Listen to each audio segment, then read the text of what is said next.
in Psalms chapter 50 verses 14 to 15. Offer to God a sacrifice of thanksgiving and perform your vows to the Most High and call upon me in the day of trouble. I will deliver you and you shall glorify me. Amen po. Tayo pong manalangin. Panginoon, patuloy ka po naming pinupuri at sinasamba. Tunay nga, O Diyos, na ika'y tapat, Panginoon. Tunay nga, O Diyos, na napakabuti mo sa amin, Panginoon. Tunay nga na hindi mo kami iniiwan, Panginoon. Panginoon, salamat po sa araw na ito. Kami po'y iyong dinako sa bahay-sambahan ng ligtas, Panginoon, ng may galak, Panginoon, na pumunta, Panginoon, upang magpuri sa inyo, upang sumamba sa inyo, Panginoon. Dinadalangin po namin ang araw na ito, inilalaan po namin ito upang papurihin ka, Panginoon, upang pasalamatan ka sa lahat ng kabutihan na ginagawa mo sa amin, Panginoon.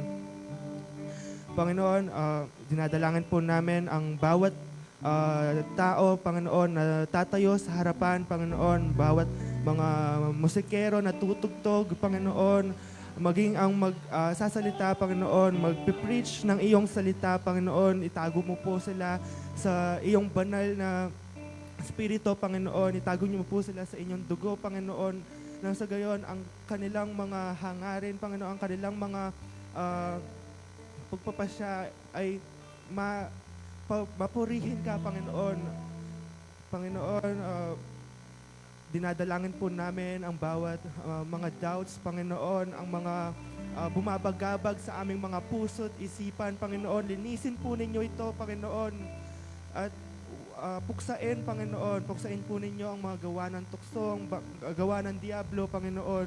Nang sa gayon, ang araw nito, ang araw-araw, Panginoon, ay para sa iyo lamang, Panginoon, sapagkat ikaw ang dakila, ikaw ang Diyos, Panginoon, ikaw ang tunay na Diyos, Panginoon. Binabalik po namin sa iyo ang kapurihan at pasasalamat sa pangalan ng Panginoong Jesus. Amen. Amen. Hallelujah. Sige po, let us all remain standing. At sabay-sabay po nating purihin ang ating Panginoon sa umagang ito. Hallelujah! Handa na po ba lahat na magpuri sa ating Panginoon? Are we ready to worship the Lord? The King of Kings. Hallelujah! Let us give Him the glory, the honor, and the adoration that He deserves. Hallelujah! Amen, amen. Let us worship the Lord.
lay down your life, that I will be set free. Oh, oh, oh. Jesus, I thank you for all that you've done for me.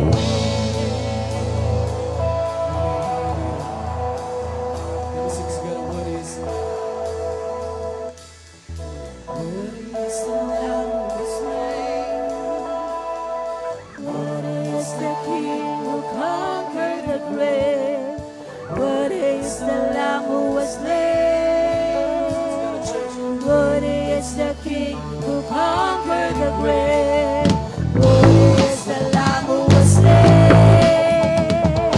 What is the King who conquered the grave? What is the Lamb who was slain? Worthy, worthy, worthy, this is amazing grace. This is unfailing love, that you will take my place, that you will bear my cross. You lay down your life, and I will be set free. Oh, Jesus, I sing for all that you've done for me. sing together, church? This is amazing. This is unfailing love, Sing together, church. that you will take my place, that you will bear my cross. You lay down your life. You lay down your life, that I will be set free. Oh, Jesus, I sing for all that you've done for me. This is amazing. This is unfailing love, that you will take my place, that you will bear my cross. You lay down your life, then I will be set free.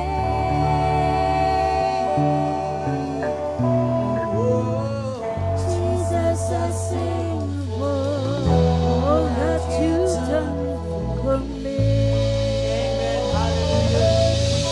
Thank you so much for setting us free.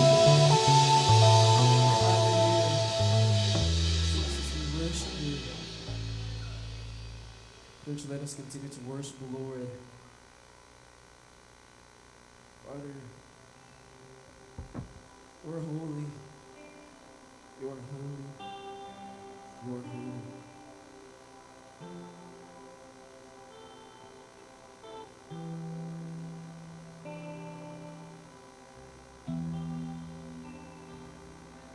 Church, let us worship the Lord, the holy God, King of Kings. Jesus. Lord, we come to you this morning. And Lord, we pray you may move in the life of each and every one of us. Church, I know that may purpose, you have a purpose why you're coming here to worship, to come in this place. Huwag nating hayaan na lumipas ang service na ito na hindi natin natatanggap ang mensahe ng ating Panginoong Diyos na walang pagkilos, na hindi natin maranasan ang pagkilos ng ating Panginoon. I know that we are blessed na we're given a chance again to live this day. And this is our moment to thank our Lord, to give Him the glory, the honor, and the adoration that He deserves. Church, I want to encourage everyone that you may sing with us. If you want to sing your own song to God, pray to God, just do it. Sabay-sabay po nating purihin ang ating Panginoon sa umagang ito. Let us just worship the Lord. Let us just empty our hearts, our minds, ourselves, that may the Holy Spirit fill us this morning. Hallelujah. Ooh, you are holy.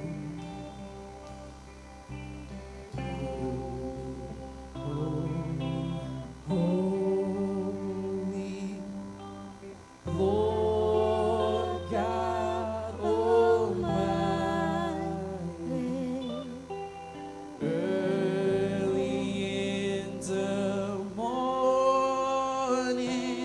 I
Are you Lord God Almighty? Worthy is the Lamb. What is the Lamb? What is the Lamb? You are holy, holy. Are you Lord God Almighty? What is the Lamb? What is the Lamb? You are holy, holy. Are you Lord God Almighty? What is the It says in Lamb? Revelation chapter What 4, is it the says, Lamb? Revelation chapter 4, verse 8, and the four living creatures, each of them with six wings, are full of eyes all around and within. And day and night they never cease to say, Holy, holy, holy is the Lord God Almighty, who was and is to come. And whenever the living creatures give glory, honor, and thanks to Him who is seated on the throne, who lives forever and ever, the 24 elders fall down before Him, who is seated on the throne, and worship Him who lives forever and ever. They cast their crowns before the throne, saying, Worthy are you, Lord, our Lord and God, to receive glory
buksan po natin yung Genesis 14 verse 19 to 20.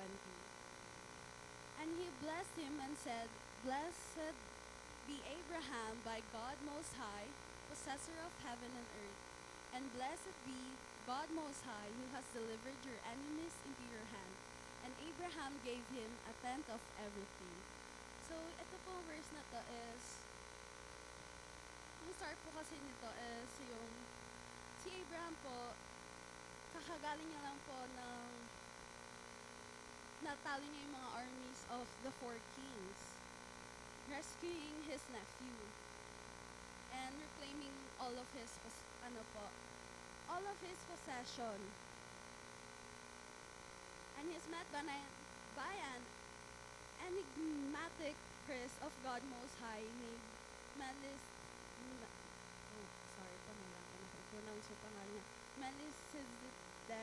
The priest attributes Abraham's victory to God, possessors of heaven and earth, and he blesses Abraham. So, ginawa po ni Abraham na pagbibigay ng 10% of everything niya po is not because of he wants to be blessed, pero binabalik niya po kay Lord yung lahat ng blessings na binigay niya po. Amen po ba? So, pag po nagbibigay tayo, lagi po natin tandaan, hindi po tayo nagbibigay ng 10% po natin para po i-bless tayo ni Lord. Pero nagbibigay po tayo dahil binless po tayo ni Lord ng sobra-sobra. Amen po ba? Pag-pray po natin. Lord, maraming salamat po sa pag-provide niyo sa amin, sa blessings na ibinibigay niyo sa amin, Lord God. Lord, sa ibibigay po natin yung tithes and offering, Lord God, na we give this with a cheerful heart, O Lord God, na binabalik po namin ito sa inyo, Lord God, and we obey your orders, O Lord God. Maraming salamat po. In Jesus' mighty name we pray. Amen.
Good morning, church. And before we proceed with hearing God's word, just a few announcements po.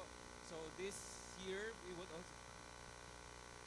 also still have ang ating pong annual couples night, and that will be held dito po sa church on February 10. Saturday po yon ng 4 p.m. February 10, 4 p.m.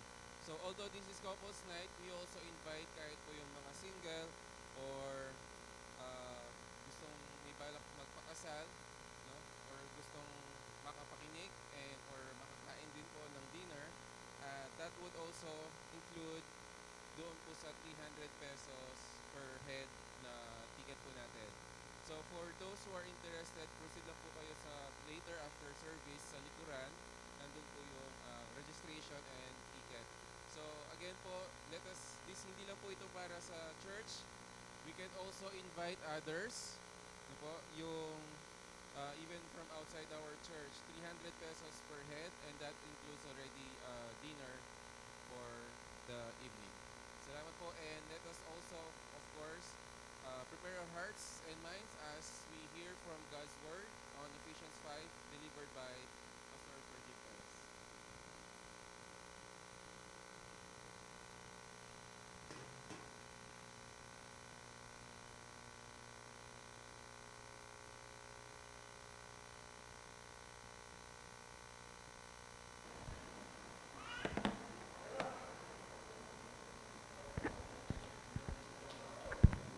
Amen.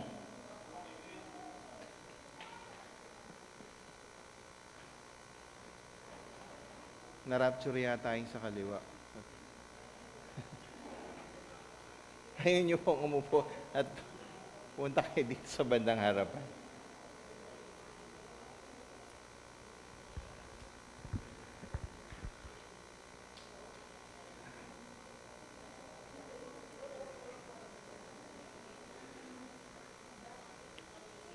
Amen. Magandang umaga po sa bawat isa. Yan, pagpasensyahan niyo na po kung ako ay gumagalaw na parang robot. Di lang po maitaas itong yung kanang kamay ko, pero pinapractice natin, So, by the grace of God, inalis ko na po yung sling ko, pero pinapalagay ng doktor, matigas lang ang ulo ko. Gusto ko na po kasing makagalaw ng mahusay. Kahapon nga po, nakakatuwa.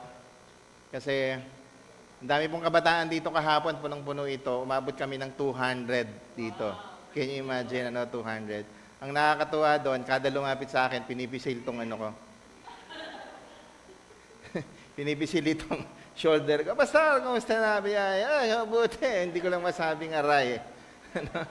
Kaya po, nung lunch na, nilagay ko na lang yung siling ko para iwasan nila ako. Yun ang pagkakamali ko, hindi ko nilagay ng umaga. But anyway, praise God po, Yesterday was a great day. Why? Can you imagine? Ito po, full pack. Pati po yung mga upuan natin sa gilid, ginamit namin. At pinagpupunas na lang namin. Punong-puno ito. The moving of the Holy Spirit yesterday was so great.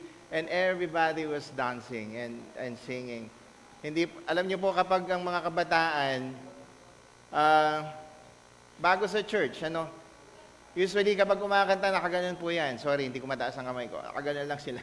Nakikinig lang sila ng ganon. But yesterday, everybody was singing, jumping, raising their hands for the Lord.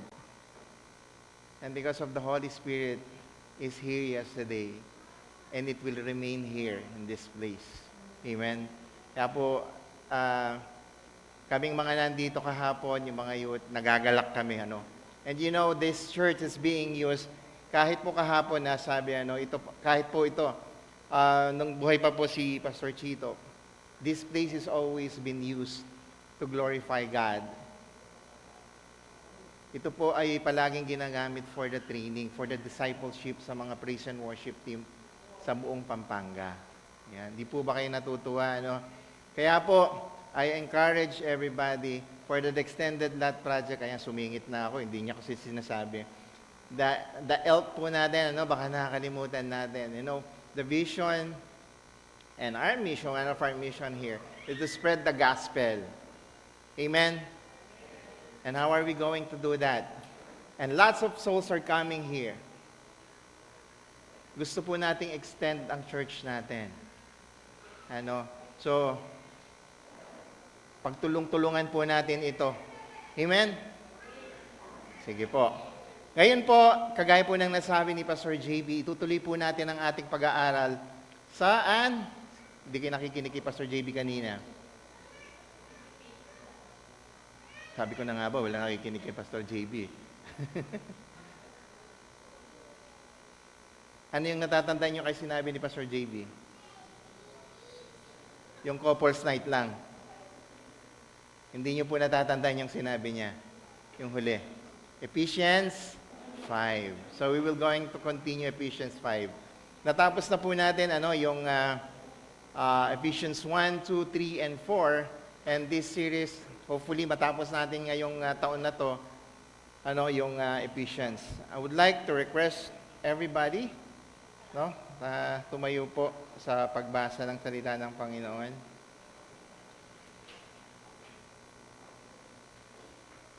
Ephesians 5.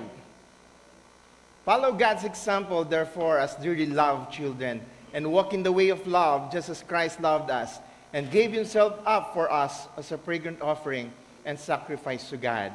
But among you there must not be even a hint of sexual immorality or any kind of impurity or greed, because they are improper of God's holy people. Nor should there be an obscenity, foolish talk, or coarse joking, which are out of place, but rather thanksgiving. For of this you can be sure, of immoral, impure, of greedy person, such a person is an idolater, has any inheritance in the kingdom of Christ and of God. Let no one deceive you with empty words, for because of such things God's wrath come on those who are disobedient. Therefore, do not be partners with them, for you were darkness. But now you are light in the Lord. Live as children of light. For the fruit of the light consists in all goodness, righteousness, and truth. And find out what pleased the Lord. Have nothing to do with the fruitless deeds of darkness, but rather expose them. It is shameful even to mention what the disobedient do in secret. But everything exposed by the light becomes visible, and everything that is illuminated becomes a light. This is why it said, "Wake up, sleeper, rise from the dead, and Christ will shine on you." Be very careful then how you live, not as unwise, but as wise, making the most of every opportunity, because the days are evil. Therefore, do not be foolish, but understand what the Lord's will is. Do not get drunk on wine, which leads to debauchery. Instead, be filled with the Spirit, speaking to one another with psalms, hymns, and songs from the Spirit. Sing and make music from your heart to the Lord, always giving thanks to God the Father for everything, in the name of our Lord Jesus Christ. Submit to one another out of reverence for Christ. Wives, submit yourself to your own husbands, and you do to the Lord. For the husband is the head of the wife, as Christ is the head of the church, his body, of which in his Savior. Now as the church submits to Christ, so also wives should submit to their husbands in everything. Husbands, love your wives, just as Christ loved the church, gave himself up for he to make her holy, cleansing her by the washing with the water through the word, and to present her to himself as a radiant church, without stain or wrinkle or any other blemish, but holy and blameless. In this same way, husbands ought to love their wives as their own bodies. Who has loved his life loves himself. After all, no one ever hated their own body, but they feed and care for their body, just as Christ does the church. For we are members of his body. For this reason, man will leave his father and mother, be united to his wife, and the two will become one flesh. This is a profound mystery, but I'm talking about Christ and the church. However, each one of you also must love his wife as he loves himself, and the wife must respect her husband. Father God, salamat Panginoon sa oras na ito sa aming pag-aaralan yung mga salita, O Lord God. Lord, kayo po ang manguna. Let your Holy Spirit be upon us in our midst, O Lord God, sa aming mga pag-aaralan ngayon. And let your name be the center, Lord, Panginoon, sa aming mga pagbubulay-bulayan, Panginoon. Gamitin niyo po ako, Panginoon, bilang inyong mensahero. Hindi ang pangalan ko, Panginoon, kundi ang pangalan mo lamang po, Panginoon sa Kristo, ang maitaas, O Lord God. Let your Holy Spirit fill us this morning, Lord God. Pinupuri ka namin at pinapasalamatan. In Jesus' mighty name we pray. Amen. Sige po, nakakaupo na po kayo. So, ang pag-aaralan po natin ay binigyan ko ng title, Living in the Spirit. When do you say living in the Spirit? Ito po yung, to live in the Spirit means to be born again. Believer who has received eternal life and has the Spirit God inside you. It is something that is freely given the moment you release faith in the finished work of Jesus Christ. Sa pag-aaralan po natin is sa Ephesians 5, there are two parts on there. Ano po? Si Apostle Paul po dito, diniscuss niyan how believers are to be imitators of God through a focus on the love demonstrated by Christ. Ang pangalawa po rito is the obedience to the example of Christ and the relationship between husband and wives. Ayan po. Ano?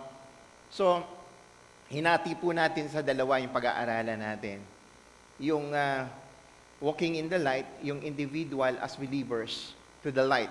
Then, yung kabilang banda po rito is we will going to be talking about the husband and wives. Dito po natin matutunghayan, sinabi ni Apostle Pablo kung paano magsasubmit ang mga asawang babae sa kanilang mga asawang lalaki. Handa na po bang mag-submit ang mga kababaihan dito? Amen. Alam niyo, pagdating sa submission, nagpapasubmit na ako. Pero there are other thinkings of what submission is all about. Hindi po yung nagpapasubmit ka na ang asawa mo ay lasenggo. Tapos binibigay mo yung gusto niya. No.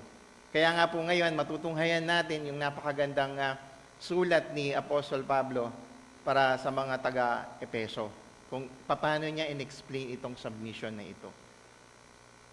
So, ito po yung tinawag kong living in the Spirit. There are 3 parts of this one.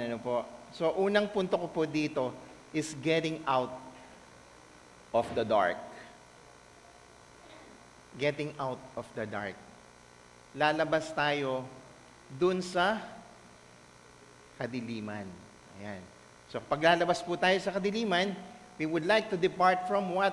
Darkness. Gusto nating lumabas dun sa So, verse 1 and 2, sabi po rito, walking in love. Naglalakad sa pag-ibig. Ayan.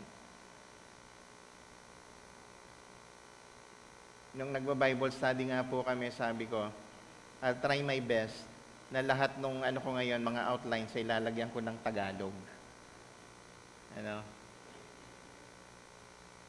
Uumpisahan ko na. Para pag nagsusulat po kayo, hindi na English, Tagalog na lang. Okay lang po ba yun sa inyo? Ayan, sige po. So, sub 1, depart from the darkness, sabi dito, walking in love. O naglalakad sa pag-ibig. Verse 1 to 2, follow God's example, therefore, as dearly loved children, and walk in the way of love just as Christ loved us, gave Himself for us as eternal fragrant offering and sacrifice to God. Sabi po rito, alam niyo sa King James Version, ang nakasulat po rito is, be imitators of God. Sa King James Version po, yun ang nagsusulat. Sa NIV po kasi ang nasulat, follow God's example. Pero King James Version po, yung version niya, yung unang-una, be imitators of God, ang nakasulat dito. The idea is very simple, that we are to make God our example and model. We can content ourselves comparing us among men. We must heed the idea of 1 Peter. Sa 1 Peter 15:16 po, ang sabi dito, as He who called you is holy, you also be holy in all your conduct, because it is written, be holy, for I am holy. Kapag naglalakad ka po sa may pag-ibig, you consider yourself as holy. It does say, think about God, admire God, adore God. Those are all important cues. Hindi po sinabi na think about God, admire God, adore God. Through those all important Christian duties. Sabi nga po rito, as dear children. Kinukuha ko po yung sa King James Version din po kasi kapag gumagawa po kami ng mga mensahe, kino-compare namin yung mga ESV, NIV, at saka yung mga King James Version. Sabi po dun sa King James, as dear children. Children are natural imitators. They are often do what they see their parents do. Alam niyo po ba yung mga bata, kung anong nakikita nila, naniniwala po ba kayo doon? Kung ano ang ginagawa ng mga matatanda, ay siyang ginagawa ng mga bata. Kagaya po ng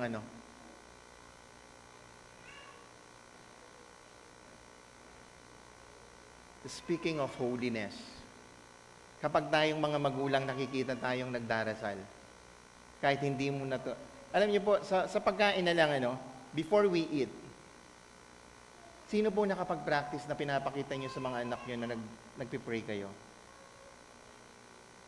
Amen. Di po ba? Kahit hindi niyo sila sabihin, Try niyo po ito. Before you eat, you pray.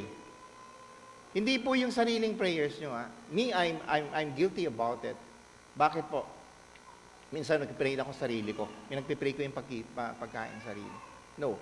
As a parents, I encourage you, before you eat, pray na malakas.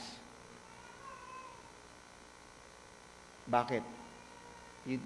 I would like your kids to imitate you to start on that prayer.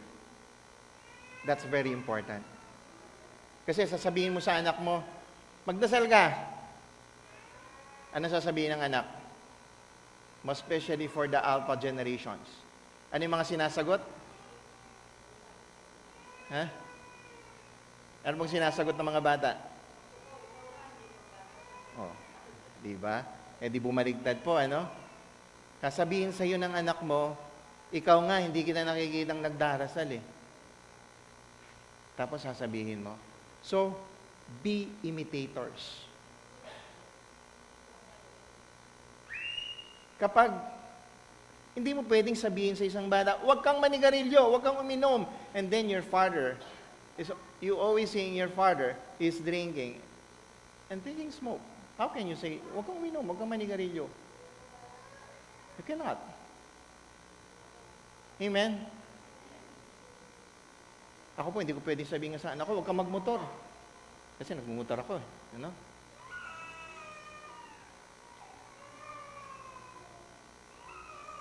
Hindi ko pwedeng sabihin sa kanya na, huwag kang umiyak. Oh, huminto. Praise God. So, yun po yung sinasabing imitations of holy on this holy. Ano po? Walk in love as Christ also loved us.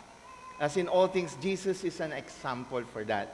As He had loved us and has given Himself for us, binigay niya po ang sarili niya. Binigay ng Ama ang kanyang bugtong na anak para sa atin. We are displayed the same kind of self-giving love. That's walking, saan po? Walking in love. Naglalakad sa pag-ibig. Tayo po ba'y naglalakad sa pag-ibig ngayon?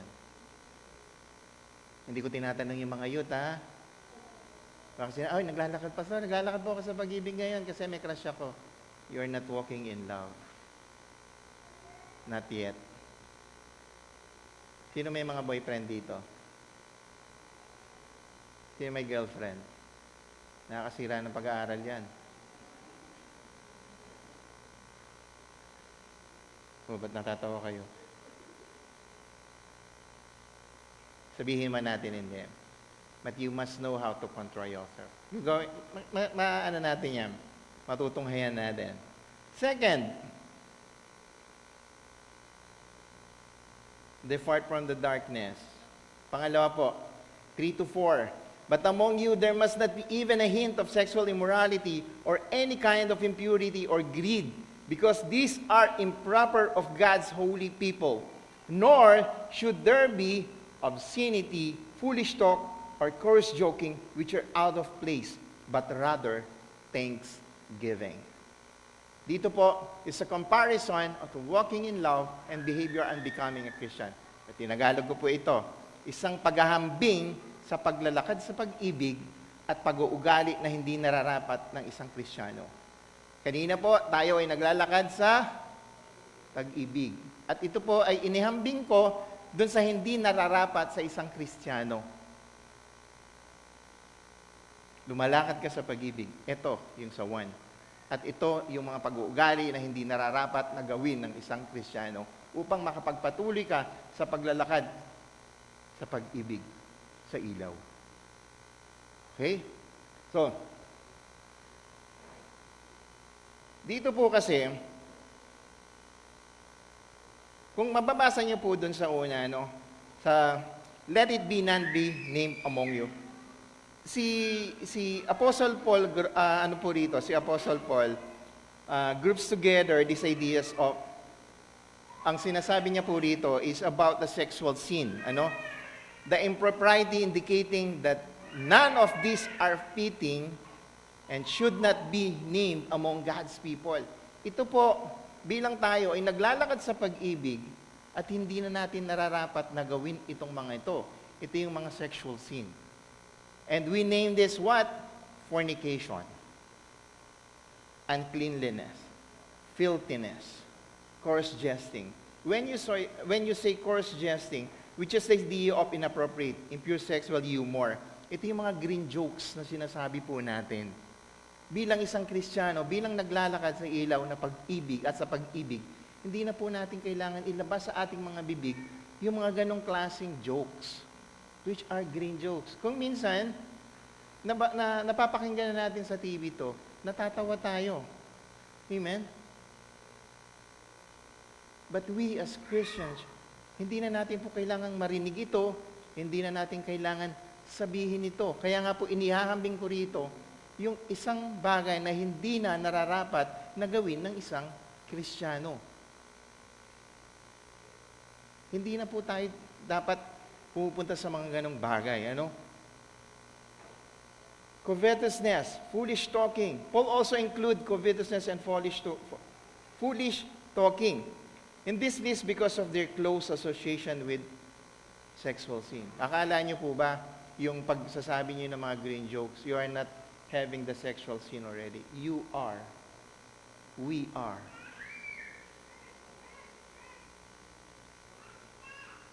Sa pagsabi po ng ganun, kung ano ang inilalabas ng bibig mo, ay galing yan sa puso. Ano po? But rather, giving of thanks. Positively, the Christian is to give thanks for what?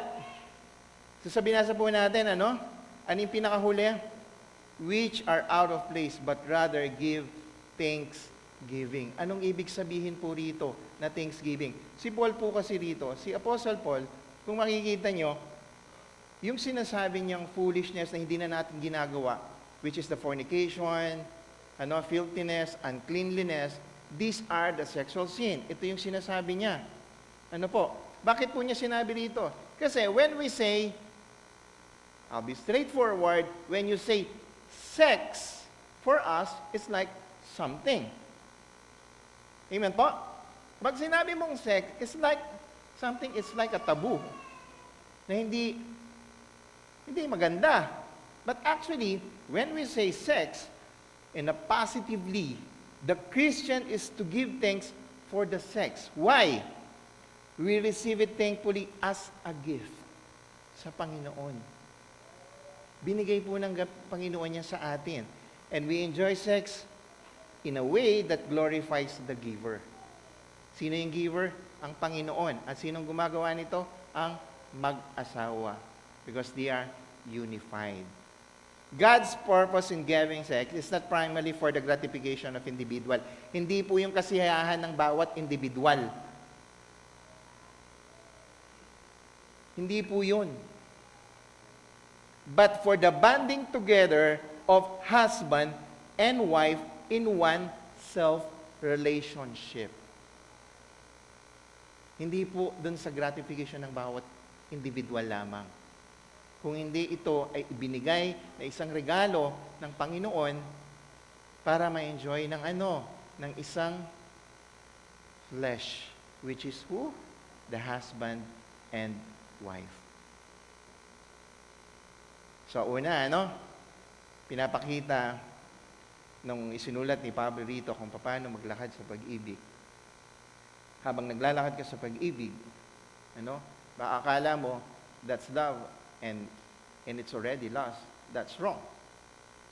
Dito po, pinapakita rin dito na yung uncleanliness, the filthiness, the fornications, which are sin, which is the sexual sin. So pag pumasok ang sexual sin, iisipin mo, kasalanan pag mag-sex. No. Sex is given by God. It's a gift. Binigay sa mag-asawa. And it's not for the gratification of individual, hindi sa bawat isa. Amen? Nakasunod pa po ba tayo?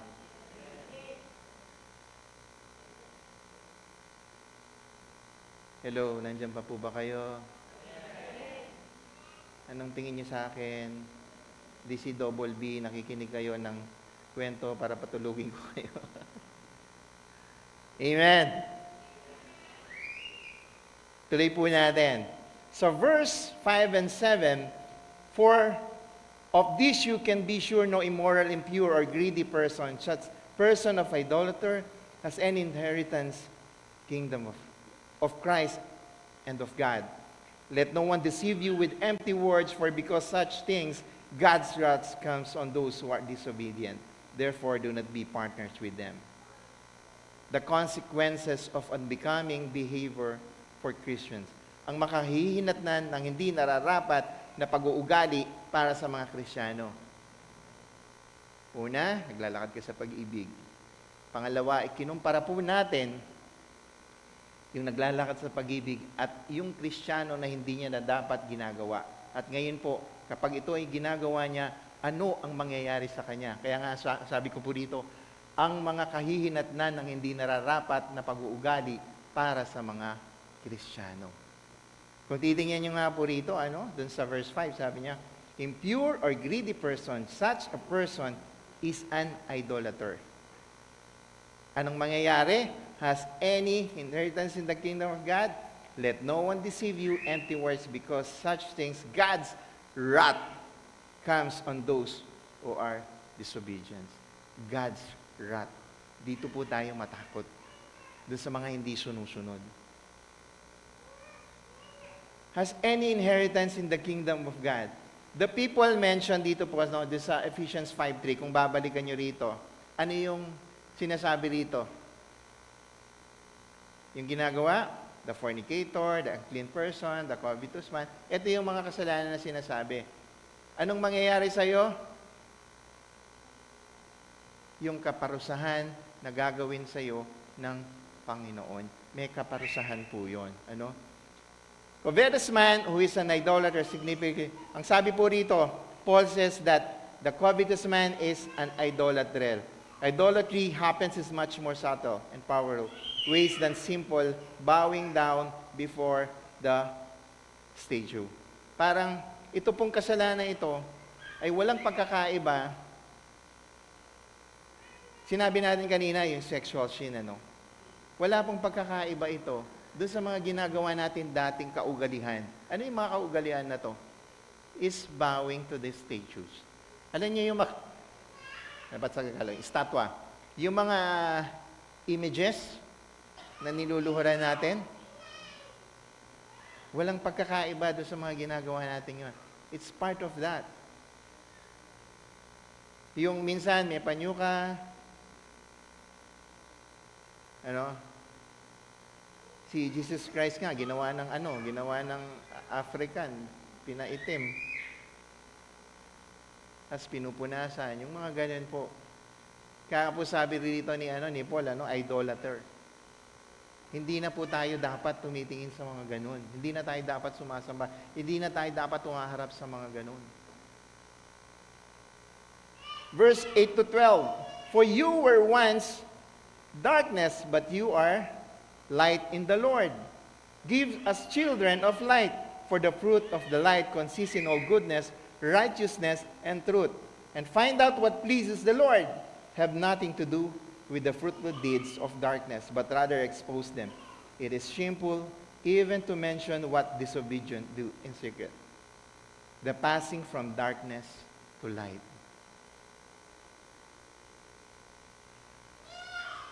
Naglalakad tayo, when you were not yet born again, you were in the darkness, and you were passing towards the light. For you were once in the darkness, sabi ni Paul dito. Paul condemned those who practice fornication. Paulit-ulit pong sinabi rito ni Paul, yung pagdadaan natin dun sa kadiliman na yun. Paulit-ulit niyang sinasabi. From verse 1 hanggang doon sa, I think it's hanggang sa verse 22, paulit-ulit niya pong sinasabi ito yung mga uncleanliness na to. Yung mga kasalanan nito. Sabi nga po dito, kinokondemn ni Apostle Pablo, those who practice fornication, uncleanliness, covetousness, the sons of disobedience. Tingnan niyo po sa chapter 5, verse 6, the sons of disobedience. He also recognized that it was the darkness Christians emerged. Paano ko explain ito sa inyo? Pag sinabi po kasi natin, when we are passing through the darkness and the light, ano pong nasa isip nyo? Dumadaan ba kayo sa isang madilim, tapos papasok kayo dun sa liwanag? Ganun po ba yung pagkakaano nyo rito? Ganun po ba? Si Pablo po rito, it refers to us. We are the darkness. Nung hindi pa po tayo nakikilala, ang buhay natin ay madilim. So, Paul, ang pag-aano po rito ni Paul, yung paglalarawan ni Paul dito, hindi po yung darkness na madilim, tapos nagkaroon ng ilaw. Hindi. Tayo po yung sinasabi niya, tayo yung dilim. Nung hindi tayo nakakakilala, we are full of what? Sin. Yung mga fornication, for we once darkness, sabi nga, for you were once darkness. Hindi sinabing, for you once in the dark. Hindi po niya sinabing ganon. For you were once darkness. Tayo.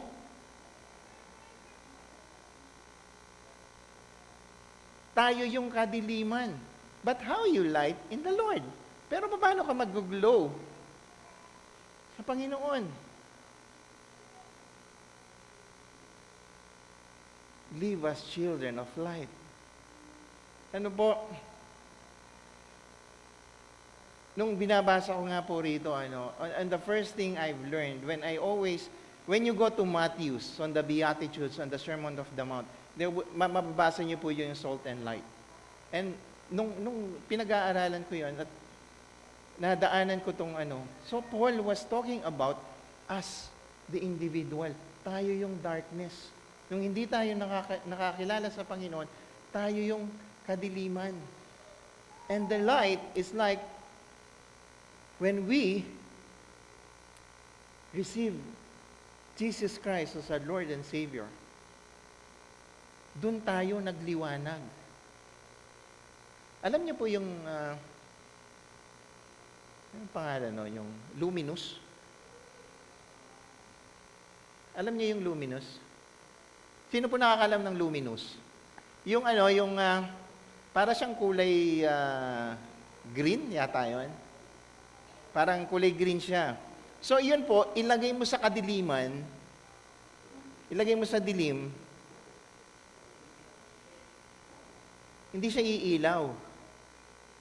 Pero yun, i-expose mo sa liwanag at lagay mo sa dilim, magliliwanag siya.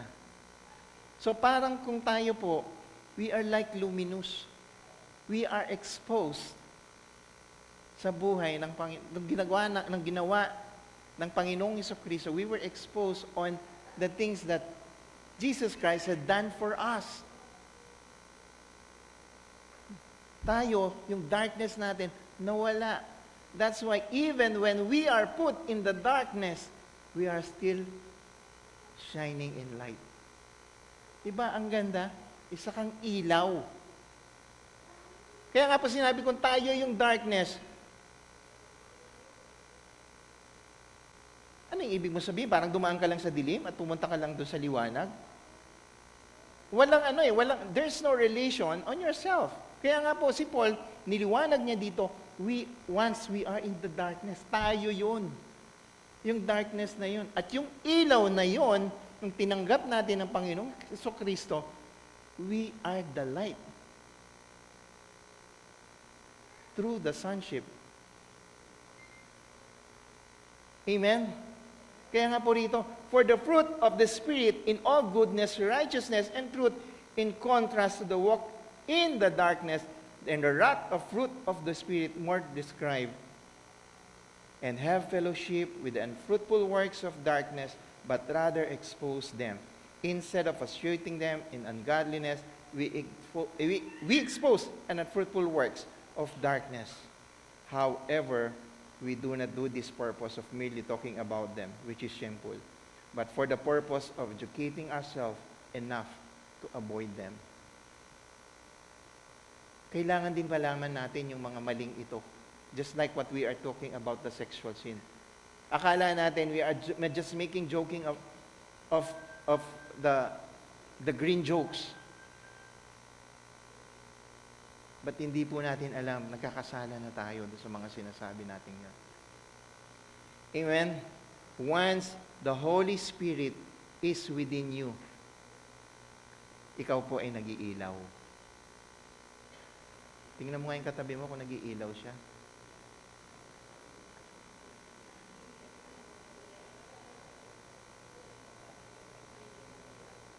Sabi niya, sister, ang liwanag ng lipstick mo. Sabi ng mga iba, maliwanag ang lipstick ko. Tignan mo yung mask. Yung makeup mo dito, pulang-pula. Amen? Iba, ang ganda ng pagkaka-describe ni Paul dito sa atin. From walking in love, kung ano yung di dapat gawin, yung ano yung mangyayari sa'yo, at sino ka ba, ano? Ngayon po, kanina sabi, depart from the darkness. Ngayon, tingnan po natin, this is my point 2. Saan na ba tayo?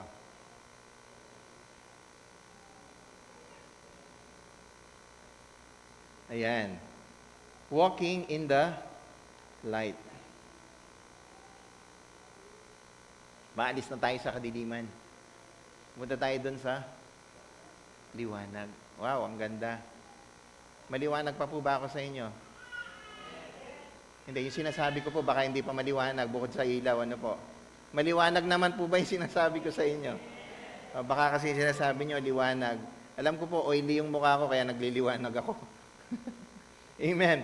So, verse 13 to 14, sabi dito, but everything exposed by the light becomes visible.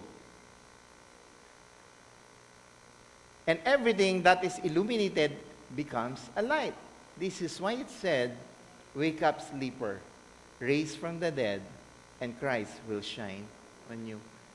Natatandaan niyo yung luminous? Diba? Pag galing sa dilim yan, inalis mo at wala pa siyang ilaw, hindi siya liliwanag, kahit ibalik mo sa dilim. Pag ikaw po, nasa liwanag ka na, binalik ka sa dilim, lumiliwanag ka. Sabi nga po, and everything that is illuminated becomes what? A light. We were illuminated. By who? Jesus Christ. This is why it is said, wake up, sleeper. Ang katotohanan ng pagkakaroon ng liwanag. Yung katotohanan, nga po tinatanong ko sa inyo, kung tingnan niyo yung katabi niyo, ay may liwanag pa ba siya? Tinignan nga. May liwanag pa po ba yung katabi nyo? Baka sabihin mo sa kanya, ay kapatid, lumiliwanag ang noo mo. Sir. But all things exposed are made manifest in the light, even the things that in secret will be exposed. Kahit po yung mga sinasabi natin na sikreto na kasalanan, if you have that light, we are the one. Kaya po rito, sabi dito, this is a reason for avoiding and exposing the unfruitful works of darkness described in Ephesians 5:8-12. Since those unfruitful works are destined for exposure and they will be over, it makes sense to Christians to avoid such unfruitful works. Tayo po, kailangan iwasan natin yung sinasabi ni Paul dito. Dahil po tayo ay nasa liwanag na, you are already illuminating. Lumiliwanag ka na. Bakit di nyo po subukan? Kahit na yung stick na luminous na yon, balutin nyo ng putik. O lagyan nyo ng kokonting putik doon sa isang part na yon. Do you think makikita nyo na kagandahan pa?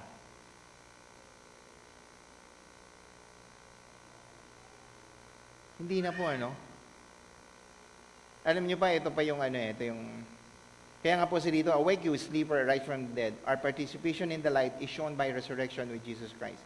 He made us alive together with Christ. Sabi nga po sa Ephesians 2:5, doon sa pinag-aralan natin, ginawa niya tayong, buhay. Paul quoted, sabi dito ni Paul, probably a worship chorus from the early church who illustrate this is the truth. Ito yung katotohanan. Tayo po kasi, sabi ko nga sa inyo, ang katotohanan ng pagkakaroon ng liwanag, kapag try to imagine, lahat po tayo rito. Gusto ko nga papatay yung ilaw Pero wag na. Imagine niyo na lang po, Kasi, ngayon ngang may ilaw na inaantok kayo, pag pinapatay ko pa yung ilaw, lalo ko ganyan inaantokin, Ito po yung iniisip ko. Kapag po pinatay ko yung ilaw dito, at isa sa inyo nagbukas ng cellphone, sino yung makikita?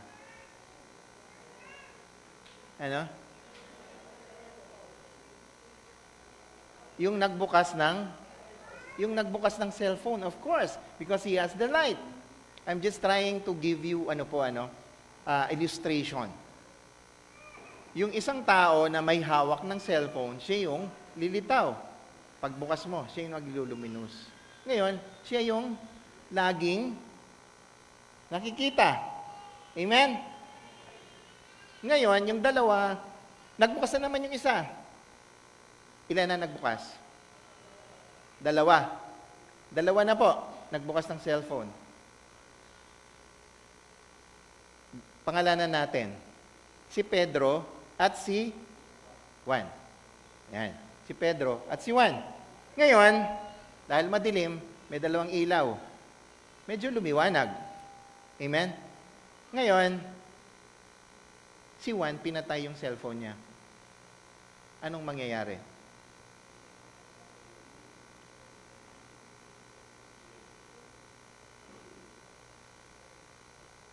Alam niyo po mangyayari? Tatanungin ninyo kung sinong nagpatay ng ilaw.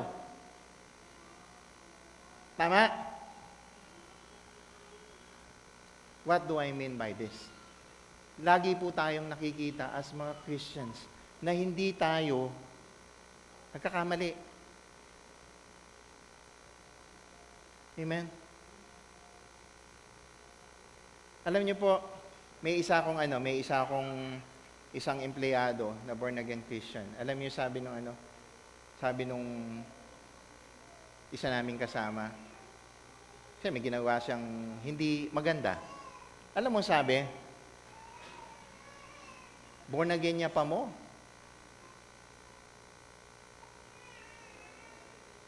Amen? Bakit? Doon sa iba na ibang grupo, they're not saying that. Why? Why? It's because si Pedro at si Juan, sila yung may liwanag. Nakikita nila, tayo may liwanag. They're looking at us that we have the light. We have Jesus Christ in us. And they are expecting us not to have sin. But we are perfect. Hindi pwedeng hindi tayo nakakasala. Amen? Yun po ang laging nakikita sa ating mga Kristiyano. That's why Paul is very cautious dun sa mga sinasabi niya. Binigyan niya ng warning ang mga taga-Epeso about this one. Huwag niyo nang balikan itong kadiliman na ito, yung mga sexual sin na ito, uncleanliness, the filthiness, fornication, idolatry. Huwag niyo nang balikan ito. Kasi bakit? Kayo ang nakikita. Makikita at makikita tayo. Amen? Ang hirap po no? Yung ikaw ang nakikita, isang ganun lang. They were going to see you. 15 and 17, be careful then how you live, not as unwise, but as wise, making most of every opportunity because the days are evil. Therefore, do not be foolish, but understand what the Lord will is. Walking in the light means walking in wisdom. Tayo po, naglalakad tayo yung may ilaw, the Holy Spirit and is within us, meaning we have wisdom coming from the Holy Spirit. Ang paglalakad sa liwanag ay nangangahulugan na paglalakad sa karunungan.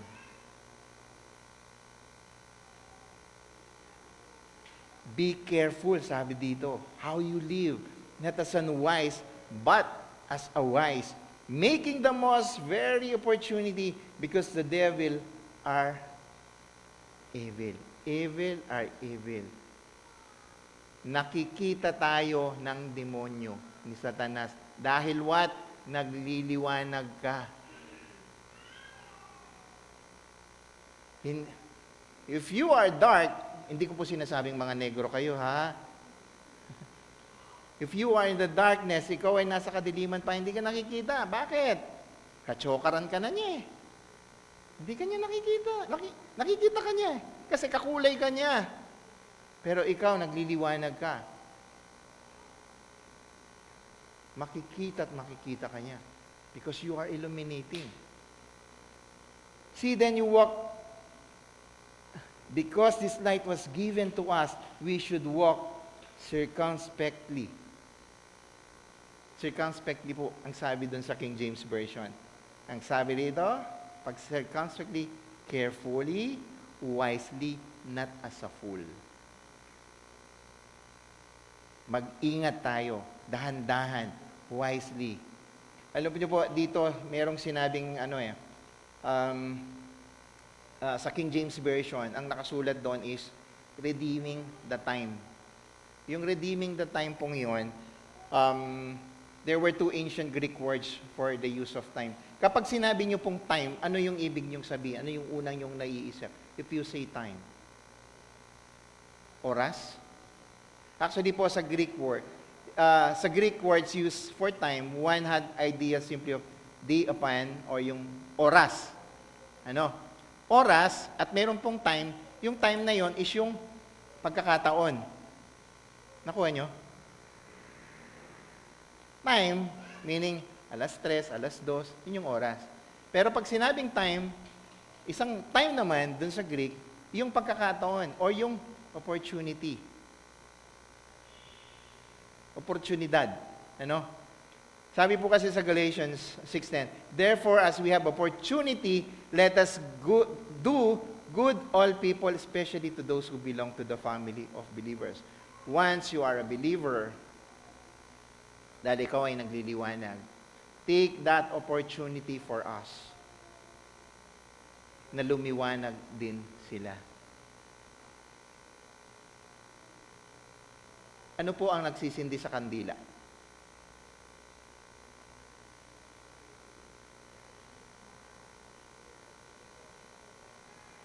Posporo.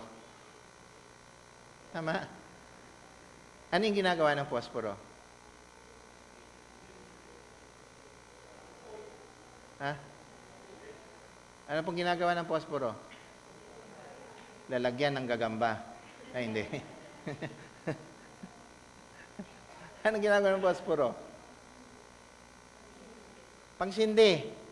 Amen? O sinindihan mo yung kandila. Ayan, nakailaw yung kandila. You are the candles. What are you going to do? Are you going to get another match to light it? No, not anymore. Take that opportunity that you have the light to light others. Amen?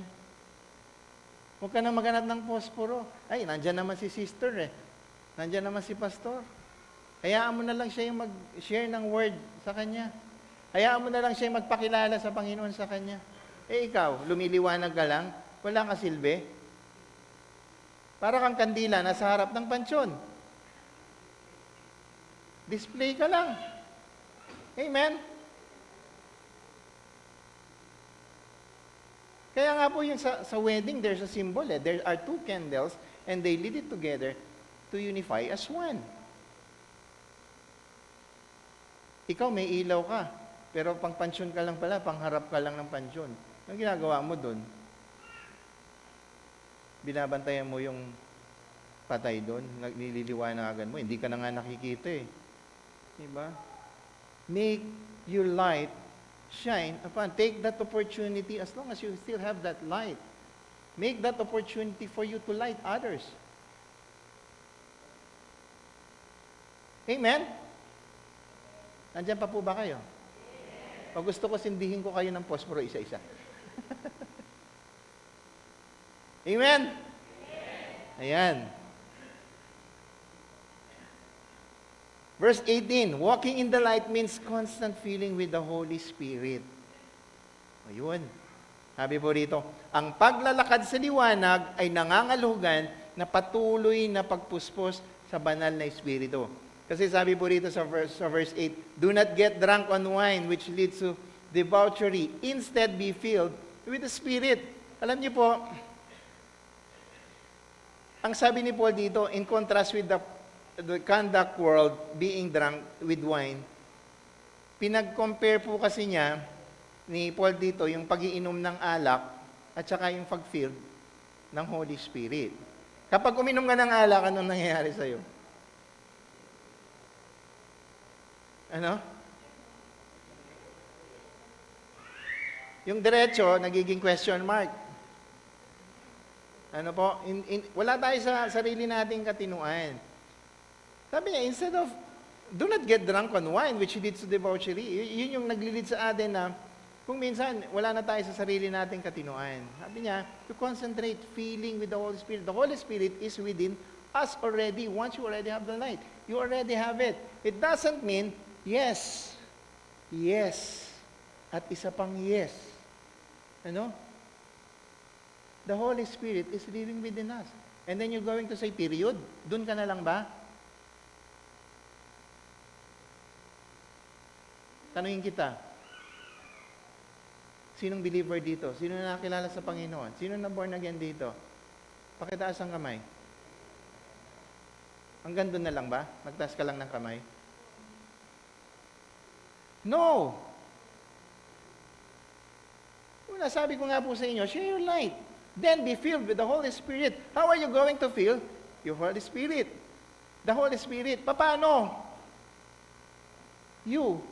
Wala ka namang nandyan lang. Pakainin. Kumain uli. Gusto mo maging malnourished? Kumain tayo. Mag-aral tayo ng salita ng Panginoon. Amen? Let not just be a Sunday attender. Kundi, kailangan nating mag-improve, move forward, no? Be filled with the Spirit. The filling of the Holy Spirit is not one-time event. Hindi lang po minsan ito that we live of the rest of our days. It is constant feeling, asking to be filled and receiving the filling by faith. Hindi po yung, okay na, kilala na ako sa Panginoon, then okay na ako doon. Finish. Done. Sabi ng mga taga-Middle East, kalas. Tama ba yung sinabi ko? Diba? Kalas. Sabi naman ng mga Indonesian, sudah. Sabi ng mga Aprikano, well done. Kaya pala sila umitim, well done sila. Joke lang po yun. Okay. Well done. Kapag sinabi yung well done, lutong-luto. Diba? Pag umorder ka ng steak, tanongin sa'yo, rare, medium, well done. Hindi na lang yung Afrikano sa'yo, ito, okay na ba sa'yo ito? Well done. Amen. Pinapatawa ko lang po kayo, baka natutulog na yung mga kausap ko dito. Verse 19 to 20. Speaking to one another with psalm, hymns, and songs from the Spirit. Sing and make music from your heart to the Lord, always giving thanks to God and Father of everything in the name of our Lord Jesus Christ. Ang buhay ng puspos ng Espiritu ay minarkahan ng pagsamba at pasasalamat. Alam niyo po, napatunayan ko ito kahapon, Sabi dito, speaking to one another in psalms and hymns and spiritual song, when we are filled with the Spirit, we will have desire to worship God and to encourage others in their worship of God. Alam niyo kahapon, nung una pa lang na pag-awit namin dito, yung mga kinanta, alam ko, there are only 4 songs that they were rehearsed. Kumbaga, na-practice nila 4 na kanta lang para dun sa kahapon. Pero alam niyo po, yung naawit na mga kanta kahapon na walang rehearsal, I think it's more than 7 or 8 sila. Or, ewan ko kung 10 pa yata yung naawit dito kahapon. Bakit po? When you were here yesterday, you were going to see how the Holy Spirit moves to those who are worshiping Him. They're giving thanksgiving. They never stop saying, thank you, Lord. Thank you, Lord. Thank you, Lord. Even when they are teaching downstairs, may mga umiiyak. Why? Sabi ko, bakit may mga umiiyak? You know what they're teaching about downstairs? It's about vocalization, Yung pagkanta po. Pero nasa labas ako. Because lahat sila, doon sa kwarto, umiiyak. Because they're sharing about the spiritual life on how are you going to praise God. And they're crying. Because they were filled with the Holy Spirit. Kahapon po, ang ganda ng moving ng Espiritu Santo rito. Sayang po, kung alam ko lang po, in-invite ko kayong lahat dito. Kaya lang sa baba lang kayo. Praise God po, nasabi ko po sa inyo, 200 umabot dito, nagkasya kami kahapon dito. Pero wala po akong narinig na reklamo. Wala akong narinig na reklamo. Alam niyo po, ang puro narinig ko, and praise God, and to God be the glory. Alam niyo yung narinig ko kahapon, mostly na sinasabi sa atin. Ray. Ang sinasabi po na halos narinig ko, ang ganda ng bahay-sambahan. Ang ganda ng bahay-sambahan niyo. Sabi ko, to God be the glory. Nakikita nila yung liwanag ng church po natin. It's not because of the lights. It's because of how the Spirit moved in this place. Sabi nga po ni Reden kahapon, before we pray, this church is being used always for the discipleship, for the praise and worship team. Doon po sa mga nagpupuri na humaawit para sa Panginoon. Alam nyo, hindi ako masaya dahil I'm part of CCLCC. It's not that. I'm happy. It's because itong lugar na ito na pinagdarausan natin every Sunday was being used by God. Yung mismong kinaupuan po natin ngayon. Di ba kayo masaya? Amen? 21. Submit to one another out of reverence. The Spirit-filled life is marked of mutual submission. Ang buhay na puspos ng Espiritu ay minarkahan ng kapwa pagpapasakop. Sa 21 pa lang pala ako.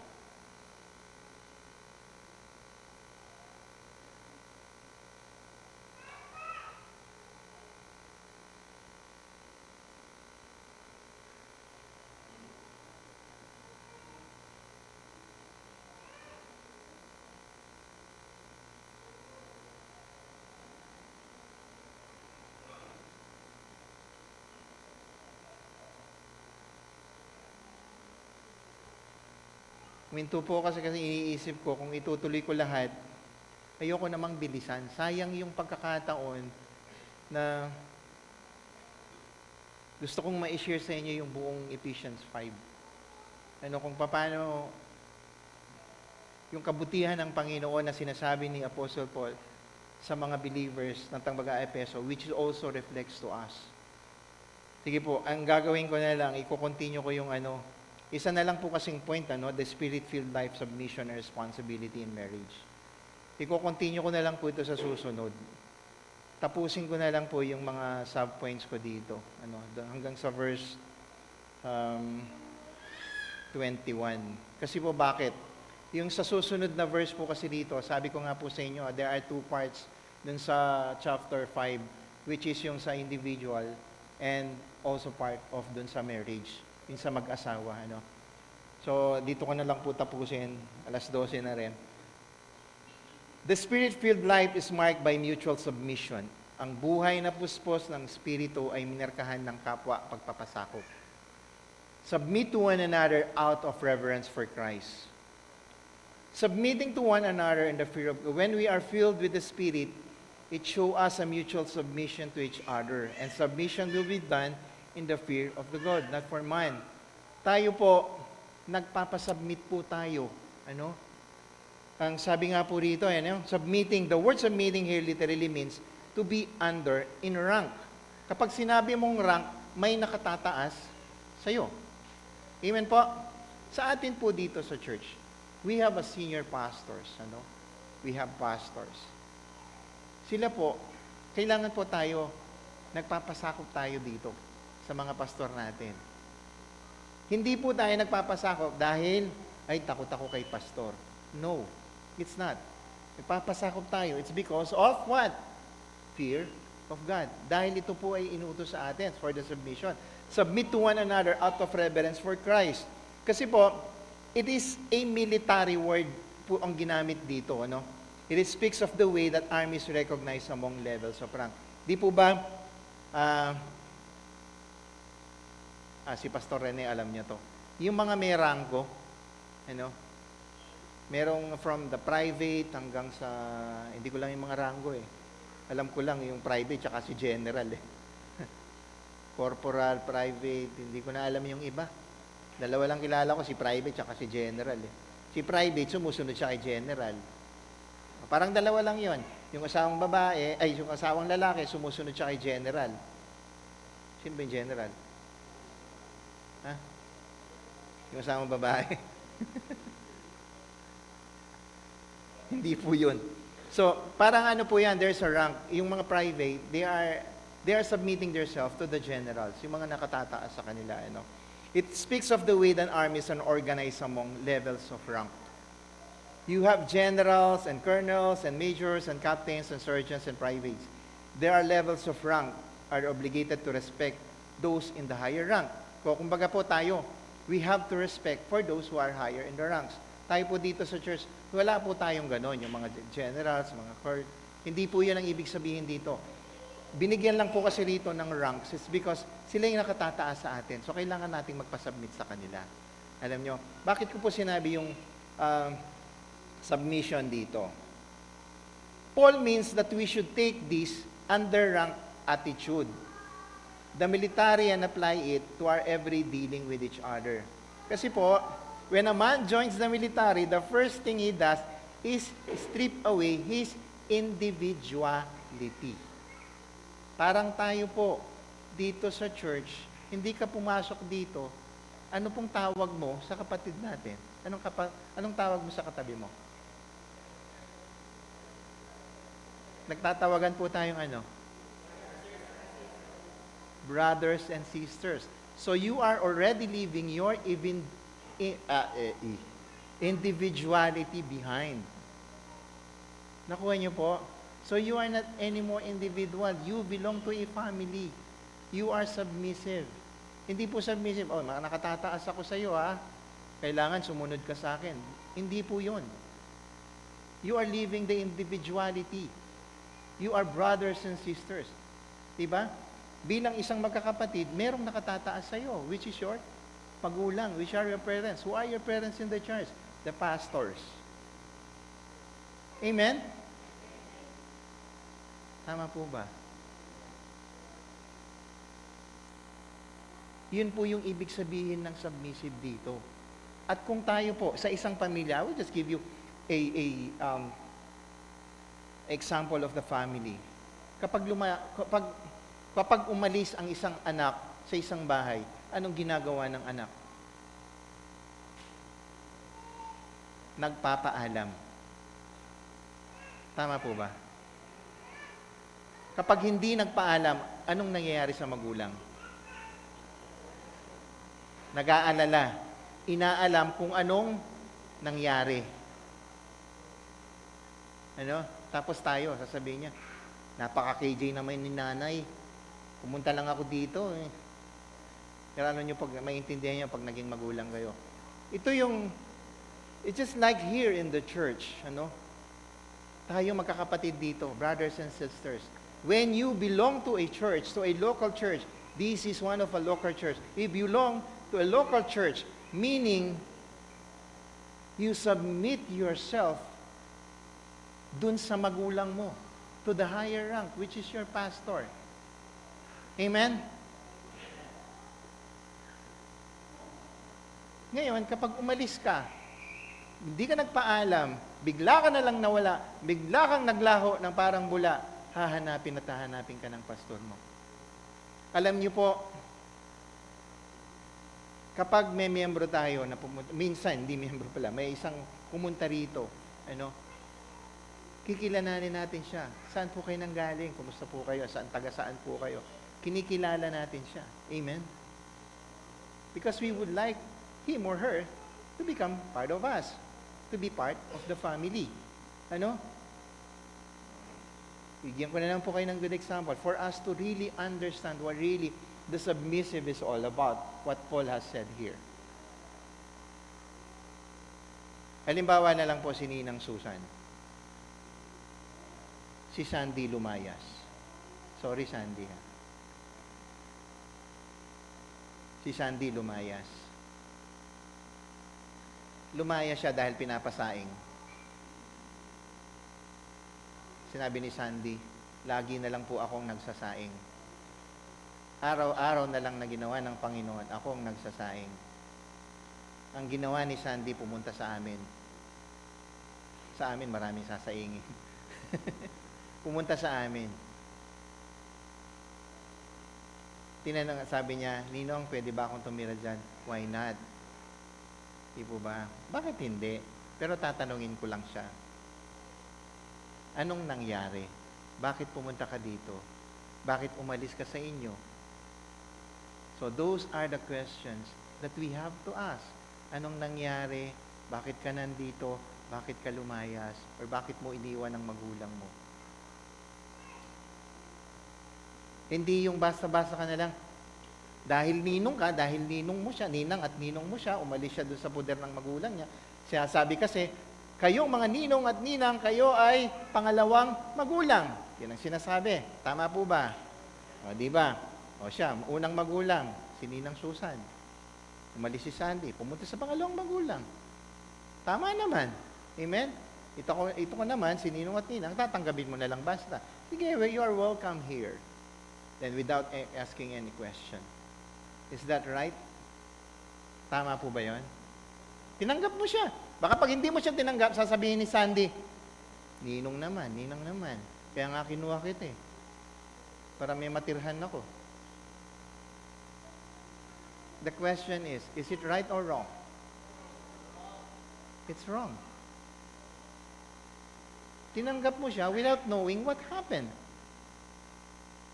Diba? That's part of the submissive.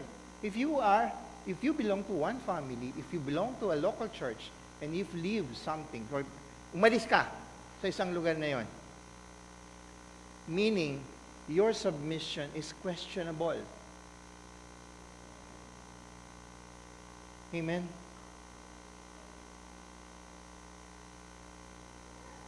Why? Nandun pa rin po sa Efeso, you have a rebellious heart. Napag-aralan po natin yan. You have a rebellious heart.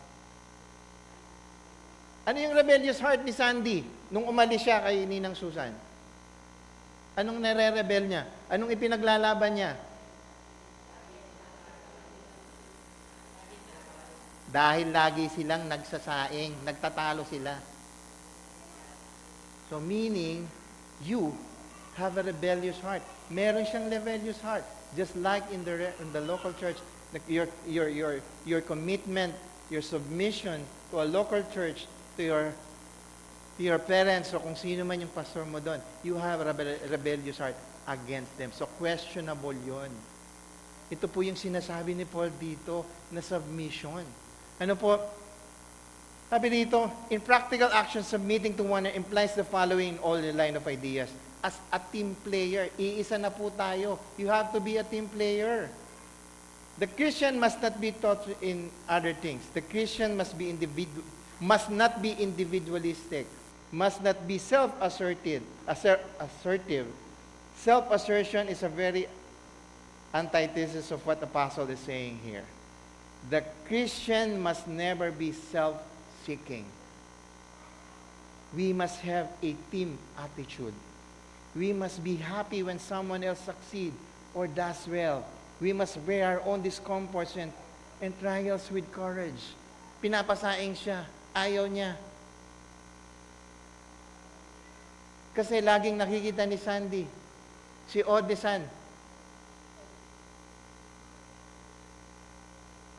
walang ginagawa. Kumakain lang siya ng Jollibee.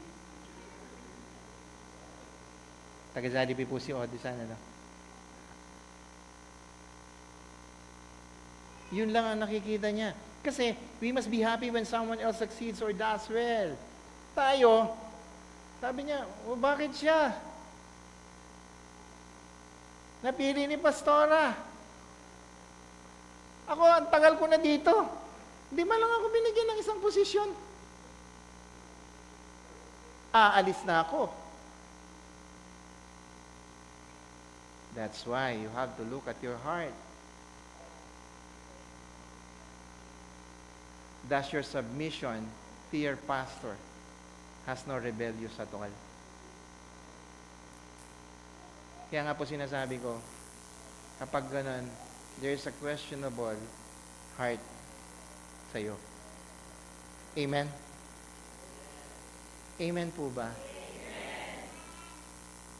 Uy, buti pa yung bata, napuspos Amen po ba? Sige po, dito po ako magtatapos. And I would like to request everybody to stand up. Gusto ko man pong ituloy, medyo kalahati pa lang po yung pasensya na po kayo. So there will be a living in the Spirit, part 2, which hindi na po ito yung sa individualistic. Ito po yung sinasabi ni Paul about the husband and wife submission. Yung submission na sinasabi po natin dito is about the submission individualistic among us here in the members sa local church po natin. Amen. Let's pray. Father God, salamat, O Lord, sa aming napag-aralan sa inyong mga salita. Pinupuri ka namin at pinapasalamatan ka, O Lord God. Salamat sa inyong salita. Salamat sa mga binigay niyong mensahe, Panginoon, pantungkol sa amin, Panginoon. Lord, I pray each and every one here, O Lord God, na ang kanilang ilaw, Panginoon, ay hindi lamang po umiilaw para sa kanila lamang, O Lord God. Let the light that shines upon them be spread out and shared to others, Lord. Lord, salamat sa Panginoong Jesucristo na ibinigay niyo sa amin, Panginoon. Dahil siya yung buhay, siya yung ilaw that gave us the light, O Lord God. Thank you for the Holy Spirit, Lord, that live within us, Lord. Because of that Holy Spirit that live within us, you give us the wisdom on how to live a real Christian life, Lord. Salamat, Panginoon, sa buhay na ito na ibinibigay niyo po sa amin sa araw-araw. I pray, O Lord God, for each one of here, to my brothers and sisters, I pray, let the Holy Spirit be upon them, Lord God, in this congregation, Lord. Salamat, Panginoon. Salamat po, Panginoon. Salamat, Lord Jesus. Salamat mo, Panginoon. Napakabuti mo sa amin.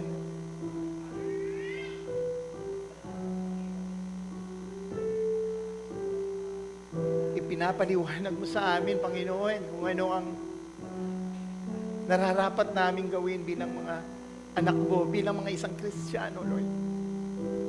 Itinutuwid mo kami sa mga hindi namin dapat gawin, Panginoon. Salamat, Panginoon. Lord, sa oras na ito, Panginoon, I pray each and every one here sa aking mga kapatid. At alam ko, O Lord God, na kayo ang humawak sa kanila, Panginoon, sa buhay nila. And I pray, alam ko po, na ang mga kapatid dito ay mga dumaranas ng mga bagay na problema, Panginoon. Kayong humawak sa kanila. Kayong magbigay ng liwanag sa kinaharap po nila. Pinupuri ka namin, Panginoon. Pinapasalamatan ka namin, Lord Jesus. Hallelujah. At ngayon, ang pag-ibig ng Diyos, ang pagliligtas ng anak, ang pakikipisan ng banal na Espiritu, ay sumaatin hanggang sa muling pagbabalik ng ating Panginoong Jesucristo.